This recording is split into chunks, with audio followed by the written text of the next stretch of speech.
Many people believe that the Middle East is headed toward full-scale conflict as a result of the escalating tensions and Iran's attack on Israel. However, a significant portion of the population also thinks that if this conflict breaks out, it will quickly escalate into World War III. But will this actually occur? Iran surprised the world on October 1 by attacking Israel directly for the second time this year. In April 2024, the initial attack was launched using drones and cruise missiles, but this time, ballistic missiles were the only weapon used. Iran carefully targeted military bases and airfields, sending a direct message to Israel, and the operation was so well planned that no missiles fell on residential areas. The failure of Israel's Iron Dome system to stop multiple missiles in midair, some of which even struck Israeli airfields where its Lockheed Martin F-35s are typically stationed, was another shock. Additionally, satellite photos verified that an Iranian missile touched down directly above a hangar. The entire world is now watching Israel, and everyone is curious to see if it will strike back. What are the potential trigger points for a full-scale conflict between Iran and Israel that might quickly turn into World War III? The most important question is, who would support Iran if this war broke out, while many Western nations would back Israel? Dear viewers, welcome back to Info Alchemy. With two superpowers squarely opposed to one another, the Middle East is once again on the verge of a catastrophic war. This is regarded as one of the most perilous times for the area to date. After 45 years of indirect conflict, these two powers are now directly engaged in combat. In response to Iran firing 180 ballistic missiles, Israeli Prime Minister Benjamin Netanyahu declared that retaliation would undoubtedly occur. The Israeli military has also declared that Iran will receive a response, but that the Israeli government will determine the exact moment, location, and scope of the reprisal. The United States advised Israel to keep quiet when Iran launched a direct attack on Israel in April 2024, but this time, the silence is different. Israel's Iron Dome seemed to fall short this time. However, how could this occur in spite of millions of dollars being spent? With a success record of more than 90%, the Iron Dome is a sophisticated missile defense system that is intended to intercept and eliminate artillery projectiles and missiles.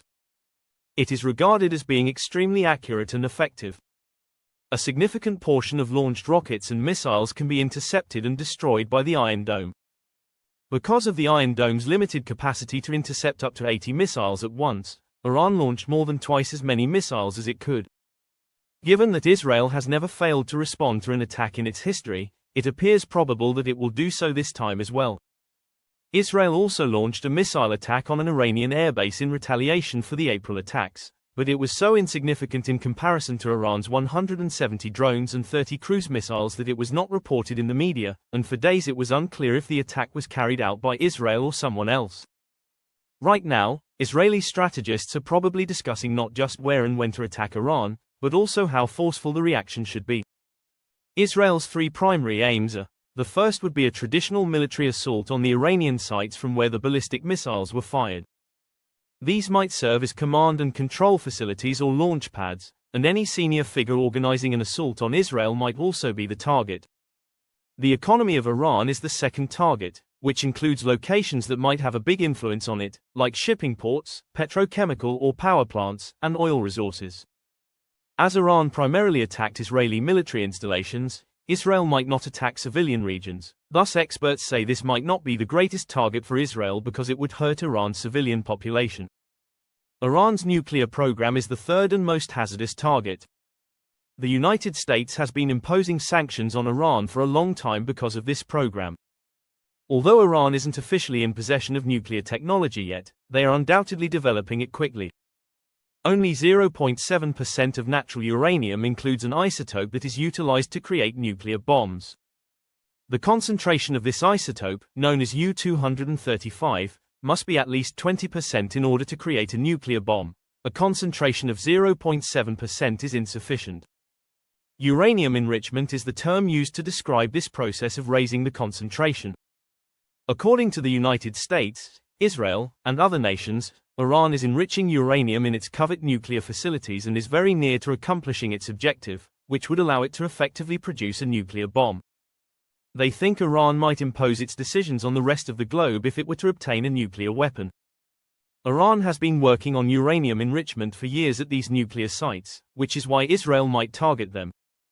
The largest enrichment plant in Iran is located in the city of Natanz, which has been the subject of numerous inspections and sanctions in the past.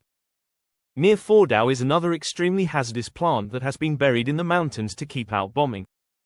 In addition to these, Israel may target a number of other nuclear facilities in Iran.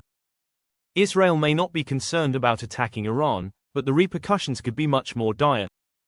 Iran claims that its war on Israel is retaliation for the killings of Hamas leader Ismail Haniyeh in Tehran and Hezbollah leader Hassan Nasrallah in Beirut. Masoud Pezeshkian, the president of Iran, said that this move is just a small sample of their capabilities and warned that Iran would respond severely if Israel attempted retaliation. Is there a danger that World War III may break out in these circumstances? When superpowers like the United States, Russia, Europe, and China begin to battle one another with their allies, a world war breaks out. Though rare, such a scenario is not impossible in the event of an attack on Iran. Similar instances of one nation supporting another, which ultimately led to their involvement in the conflict, happened during World Wars I and II.